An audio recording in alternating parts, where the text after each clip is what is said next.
Hi friends, ನಿಮ್ಮೆಲ್ಲರಿಗೂ ಕೂಡ ನಿಮ್ಮದೇ ಆಗಿರ್ತಕ್ಕಂಥ ಯೂಟ್ಯೂಬ್ ಚಾನಲ್ ಸ್ಟಡಿ ವಿತ್ ಪರಶುರಾಮ್ಗೆ ಸ್ವಾಗತ ಅಂತ ಹೇಳ್ತಾ, ಸೊ ಇವತ್ತು ನೀವು ಸೈನ್ಸ್ ಪೇಪರ್ನ ಬರಲಿಕ್ಕೆ ಇನ್ನೇನು 2-3 ಗಂಟೆಯಲ್ಲಿ ಹೊರಡ್ತೀರಿ.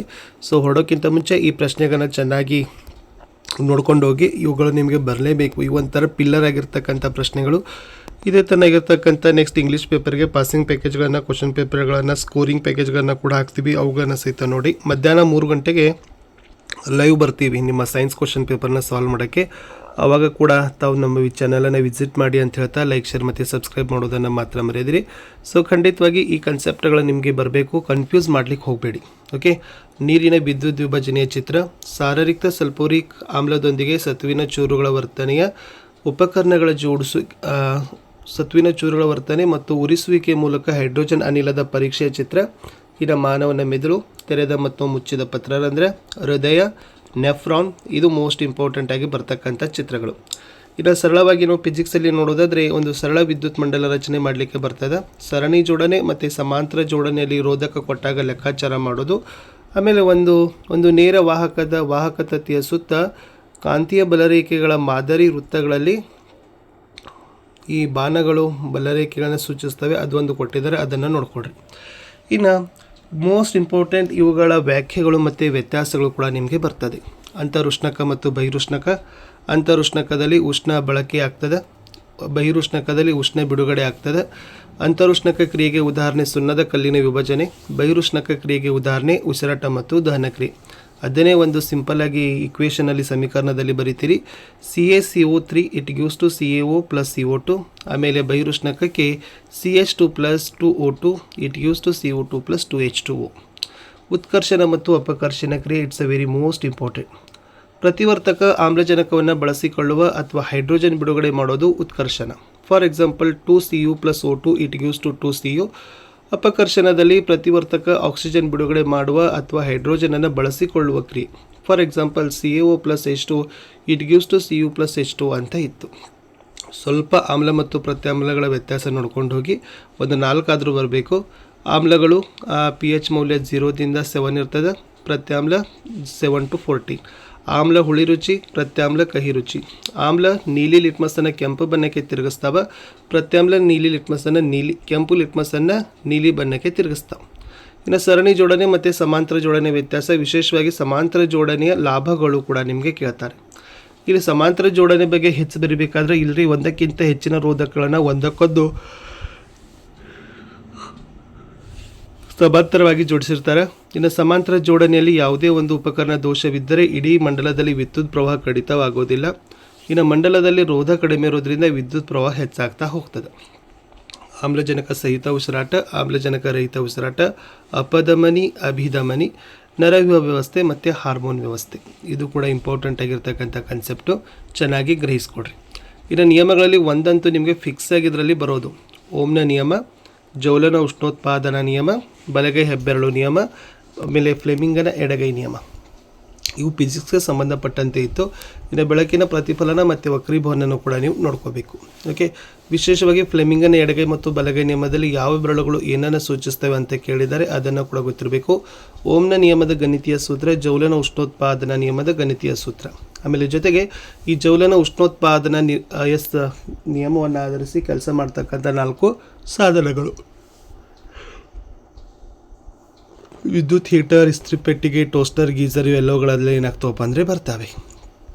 ಆಮೇಲೆ ಸ್ವಲ್ಪ ಭೌತ ವಿಜ್ಞಾನದಲ್ಲಿ ನೋಡಿದ್ರೆ, ವ್ಯಾಖ್ಯೆಗಳಲ್ಲಿ ನೋಡೋದಾದರೆ ವಿದ್ಯುತ್ ಪ್ರವಾಹ, ವಿಭವಾಂತರ, ವಿದ್ಯುತ್ ರೋಧ, ರೋಧಕ ಮತ್ತು ರೋಧಶೀಲತೆ, ವಿದ್ಯುತ್ ಸಾಮರ್ಥ್ಯ. ಇದು ಇಂಪಾರ್ಟೆಂಟ್ ಆಗಿರ್ತಕ್ಕಂಥ ಕನ್ಸೆಪ್ಟ್. ಇನ್ನು ಸ್ವಲ್ಪ 1 ಕೂಲಾಮ್, 1 ಆಂಪಿಯರ್, 1 ವೋಲ್ಟ್, 1 ಓಮ್, 1 ವ್ಯಾಟ್. ಇದು ಕೂಡ ನಿಮಗೆ ಬರಬೇಕು. ಸೊ ಇದು ಕೂಡ ನೀವು ಚೆನ್ನಾಗಿ ನೋಡ್ಕೊಂಡು ಹೋಗ್ರಿ. ಇನ್ನು ಚಿಹ್ನೆಗಳು. ಸೊ ವಿದ್ಯುತ್ ಮಂಡಲದಲ್ಲಿ ಒಟ್ಟಾರೆ 11 ಚಿಹ್ನೆಗಳಿದ್ದಾವೆ. ಈ 11 ಚಿಹ್ನೆಗಳನ್ನು ಬಹೆಟ್ ಮಾಡಿ. ಇನ್ನು ಕಾಂತೀಯ ಬಲರೇಖೆಗಳ ಗುಣಗಳು. ಸೊ ಕಾಂತೀಯ ಬಲರೇಖೆಗಳು ಯಾವುದೇ 2 ಕಾಂತೀಯ ಬಲರೇಖೆಗಳು ಒಂದನ್ನೊಂದು ಛೇದಿಸೋದಿಲ್ಲ. ಕಾಂತೀಯ ಬಲರೇಖೆಗಳು ಉತ್ತರ ಧ್ರುವದಲ್ಲಿ ಉತ್ಸರ್ಜಿತವಾಗಿ ದಕ್ಷಿಣ ಧ್ರುವದಲ್ಲಿ ವಿಲೀನವಾಗ್ತವೆ. ಕಾಂತದ ಒಳಭಾಗದಲ್ಲಿ ಕಾಂತದ ದಕ್ಷಿಣ ಧ್ರುವದಿಂದ ಉತ್ತರ ಧ್ರುವದ ಕಡೆಗೆ ಕಾಂತೀಯ ಬಲರೇಖೆಗಳಿರ್ತಾವೆ. ಕಾಂತ ಧ್ರುವಗಳಲ್ಲಿ ಕಾಂತೀಯ ರೇಖೆಗಳ ಸಾಂದ್ರತೆ ಹೆಚ್ಚೇ ಇರ್ತದೆ. ಇನ್ನು ಸೊಲೆನಾಯ್ಡು, ಅದನ್ನು ನೋಡ್ಕೊಳ್ಳೋಗ್ರಿ. ಆಮೇಲೆ ಅಲ್ಲಿರ್ತಕ್ಕಂಥ ರೇಖೆಗಳ ನಕ್ಷೆಯ ವಿಧ. ಇನ್ನು ವಿಶೇಷವಾಗಿ ಓವರ್ಲೋಡ್, ಋಸ್ವಮಂಡಲ ಮತ್ತು ಫ್ಯೂಸ್ ಭೂ ಸಂಪರ್ಕ ತಂತಿ ಫಿಕ್ಸ್ ಆಗಿ ಬರ್ತಕ್ಕಂಥ ಪ್ರಶ್ನೆಗಳು. ಭಾಳ ಚೆನ್ನಾಗಿ ನೀಟಾಗಿ ಇಲ್ಲಿಂದ ಒಂದು ಪಾಯಿಂಟ್ಸನ್ನು ಮಿಸ್ ಮಾಡದೆ ಓದಬೇಕು. ಯಾವುದು? ಓವರ್ಲೋಡ್, ರಸ್ವಮಂಡಲ, ಫ್ಯೂಸ್, ಆಮೇಲೆ ಭೂಸಂಪರ್ಕ ತಂತಿ. ಭಾಳ ಪದೇ ಪದೇ ಕೇಳ್ತಾರೆ. ಸೊಲೆನಾಯ್ಡ್ ಕೊಟ್ಟಿದ್ದೀನಿ. ಅವಾಹಕ ಹೊದಿಕೆ ಇರುವ ತಾಮ್ರದ ತಂತಿಯ ಅನೇಕ ಸುರುಳಿಗಳನ್ನು ಒತ್ತೊತ್ತಾಗಿ ಸುತ್ತಿರುವ ಸಿಲಿಂಡರ್ ಆಕಾರದ ರಚನೆ ಸೊಲೆನಾಯ್ಡ್. ಸೊಲೆನಾಯ್ಡ್ನಲ್ಲಿ ಕಾಂತ ಕ್ಷೇತ್ರವನ್ನು ಹೆಚ್ಚಿಸ್ತಕ್ಕಂಥ ವಿಧಾನಗಳ ಕೂಡ ನಿಮಗೆ ಪ್ರಶ್ನೆಗಳು ಬರ್ತದೆ. ಎಸ್. ಇನ್ನು pH ಸ್ಕೇಲನ್ನು ತಿಳ್ಕೊಡ್ರಿ. 0 to 7 ಇದ್ದರೆ ಆಮ್ಲ, 7 to 14 ಇದ್ದರೆ ಪ್ರತ್ಯಾಮ್ಲ, 7 ತಟಸ್ಥ ಇತ್ತಂದರೆ ಅದನ್ನು ಲವಣ ಅಂತ ಕರಿತೀವಿ. ಓಕೆನಾ? ಅಂದರೆ ಈ ಥರದ ಒಂದು pH ಮೌಲ್ಯಗಳನ್ನು ಗೊತ್ತಾಗ ನಿಮಗೆ ಅಪ್ಲೈಡ್ ಕ್ವಶನ್ಸ್ ಕೊಡ್ತಾರೆ ದ್ರಾವಣಗಳ ಮೇಲೆ. ಆವಾಗ ನಿಮಗೆ ಗೊತ್ತಾಗ್ತದೆ ಯಾವುದು ತಟಸ್ಥ, ಆಮ್ಲ, ಪ್ರತ್ಯಾಮ್ಲ ಅನ್ನೋದನ್ನು ಅದು ನಿಮಗೆ ಗೊತ್ತಾಗ್ತದೆ. ಇನ್ನು ಇಲ್ಲಿ ಇರುವೆ ಕಡಿತಕ್ಕೆ ಕಾರಣವಾಗಿರೋದು ಮೆಥನೋಯಿಕ. ಜಠರದ ಆಮ್ಲೀಯತೆ ಹೆಚ್ಚಿಸಲು ಬಳಸ್ತಕ್ಕಂಥ ಪ್ರತ್ಯಾಮ್ಲ ಸೌಮ್ಯ ಪ್ರತ್ಯಾಮ್ಲ, ಅದನ್ನೇ ಮ್ಯಾಗ್ನೀಸಿಯಂ ಹೈಡ್ರಾಕ್ಸೈಡ್ CaOH2 ಅಂತ ಕರಿತೀವಿ. ಇದು ಇಂಪಾರ್ಟೆಂಟ್. ಅಡುಗೆ ಸೋಡಾ, ಅಡುಗೆ ಉಪ್ಪು, ವಾಷಿಂಗ್ ಸೋಡಾ, ಕಾಸ್ಟಿಕ್ ಸೋಡಾ, ಚೆಲುವೆ ಪುಡಿ, ಪ್ಲಾಸ್ಟರ್ ಆಫ್ ಪ್ಯಾರಿಸ್. ಸೊ ಈ ಥರದ್ದು ರಾಸಾಯನಿಕ ಹೆಸರೇನಿದ್ದಾವೆ?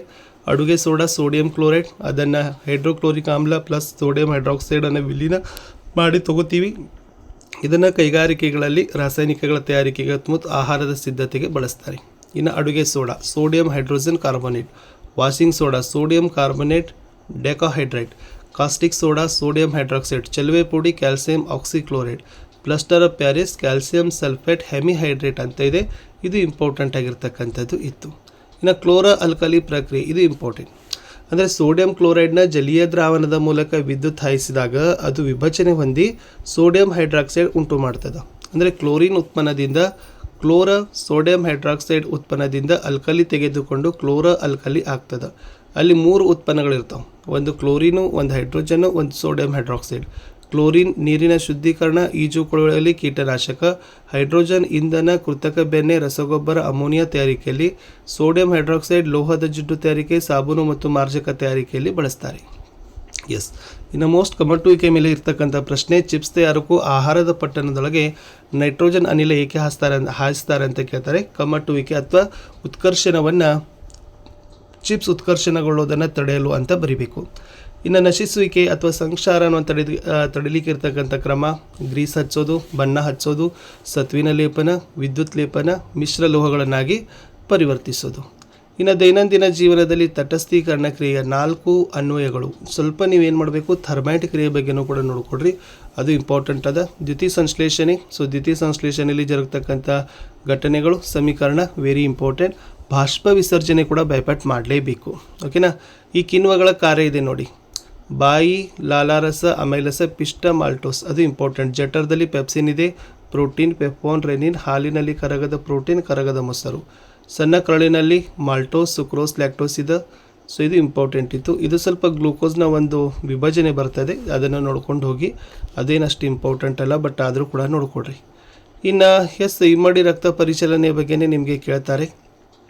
ದೈಹಿಕ ಪರಿಚಲನೆ, ಪುಪ್ಪಸಕ ಪರಿಚಲನೆ, ಇದು ಸಸ್ಯಗಳಲ್ಲಿ ವಿಸರ್ಜನಾ ವಿಧಾನಗಳನ್ನು ನೋಡಬೇಕು. ಅದು ಮನುಷ್ಯನ ವಿಸರ್ಜನಾಂಗ ವ್ಯೂಹ, ವಿಶೇಷವಾಗಿ ಸಸ್ಯಗಳಲ್ಲಿ ವಿಸರ್ಜನಾ ವ್ಯೂಹವನ್ನು ವೆರಿ ಮೋಸ್ಟ್ ಇಂಪಾರ್ಟೆಂಟ್. ನಿಮ್ಮಲ್ಲಿ ಸಸ್ಯ ವಿಸರ್ಜನೆ ವಿಧಾನಗಳು ಕೂಡ ಕೇಳ್ತಾರೆ. ಇನ್ನು ಮೆದುಳಿನ ಭಾಗಗಳಿದ್ದಾವೆ. ಮೆದುಳಿನ ಯಾವೆಲ್ಲ ಭಾಗಗಳು ಯಾವ ಕೆಲಸ ಮಾಡ್ತವೆ? ಇನ್ನು ಸಸ್ಯ ಹಾರ್ಮೋನುಗಳಲ್ಲಿ 2 ಪ್ರಕಾರ ಬರ್ತದೆ. ಬೆಳವಣಿಗೆ ವೃದ್ಧಿಸೋ, ಬೆಳವಣಿಗೆ ಕುಂಠಿತ ಮಾಡೋದು. ವೃದ್ಧಿಸೋದು ಆಕ್ಸಿನ್, ಜೀವಕೋಶಗಳ ಉದ್ದ, ಜಿಬ್ಬರ್ಲಿನ್ ಕಾಂಡದ ಉದ್ದ, ಸೈಟೋಕಿನಿನ್ ಕೋಶದ ವಿಭಜನೆ. ಓಕೆ, ಅದು ಇಂಪಾರ್ಟೆಂಟ್. ಇನ್ನು ಕುಂಠಿತ ಮಾಡೋದು ಆಬಿಸಿಕ್ ಇಥಲಿನ್ಗಳು, ಅಂದರೆ ಬೆಳವಣಿಗೆಯನ್ನು ಪ್ರತಿಬಂಧಿಸ್ತವೆ, ಹಣ್ಣುಗಳ ಮಾಗುವಿಕೆಗೆ ಕಾರಣ. ಅದು ಇಂಪಾರ್ಟೆಂಟ್ ಇತ್ತು. ಇನ್ನು ಇದಿದೆ, ಧನ ಪ್ರಕಾಶಾನುವರ್ತನೆ, ಜಲಾನುವರ್ತನೆ, ತಾಪಾನುವರ್ತನೆ, ಗುರುತ್ವಾನುವರ್ತನೆ, ಸ್ಪರ್ಶಾನುವರ್ತನೆ, ರಾಸಾಯನಿಕಾನುವರ್ತನೆ. ಮತ್ತು ಡೆಫಿನೇಷನ್ ಮತ್ತು ಉದಾಹರಣೆಗಳನ್ನು ನೋಡ್ಕೊಡ್ರಿ, ಇಂಪಾರ್ಟೆಂಟ್ ಅದ. ಇನ್ನು ಮನುಷ್ಯನಲ್ಲಿರ್ತಕ್ಕಂಥ ಗ್ರಂಥಿಗಳು, ಎಸ್. ಸೊ ಇದು ಪಿಟ್ಯೂಟರಿ ಗ್ರಂಥಿ, ಎಸ್. ಮಿದುಳಿನ ಬುಡದಲ್ಲಿರ್ತದೆ, ಬೆಳವಣಿಗೆ ಹಾರ್ಮೋನ್ ಅಂತೀವಿ. ಅದು ದೈಹಿಕ ಮತ್ತು ಮಾನಸಿಕ ಬೆಳವಣಿಗೆಗೆ ಸಹಾಯಕ. ಅಧಿಕ ಕಡಿಮೆ ಸ್ರವಿಕೆಯಿಂದ ದೈತ್ಯತೆ ಕುಬ್ಜತೆ ರೋಗ ಬರ್ತದೆ. ಇದು ಇಂಪಾರ್ಟೆಂಟ್. ಅಲ್ಲಿ ಯಾವೆಲ್ಲ ಕೊಟ್ಟಿತ್ತು? ಪಿಟ್ಯೂಟರಿ, ಥೈರಾಯ್ಡ್, ಲ್ಯಾಂಗರ್ ಹಾಲ್ಸ್, ಎಡ್ರಿನಲ್, ವೃಷಣ ಮತ್ತು ಅಂಡಾಶಯ. ಪುರುಷರಲ್ಲಿ ಟೆಸ್ಟೋಸ್ಟಿರಾನ್, ಮಹಿಳೆಯರಲ್ಲಿ ಈಸ್ಟ್ರೋಜನ್ ಇರ್ತದೆ. ಇದನ್ನು ನೀವು ಏನು ಮಾಡಬೇಕಪ್ಪ ಅಂದರೆ ನೋಡ್ಕೊಂಡು ಹೋಗಿ. ಫಸ್ಟ್ ಪಾಸಿಂಗ್ ಆಗಿರ್ತಕ್ಕಂಥ ಪ್ರಶ್ನೆಗಳನ್ನೇ ಕೊಟ್ಟಿದ್ದೀನಿ.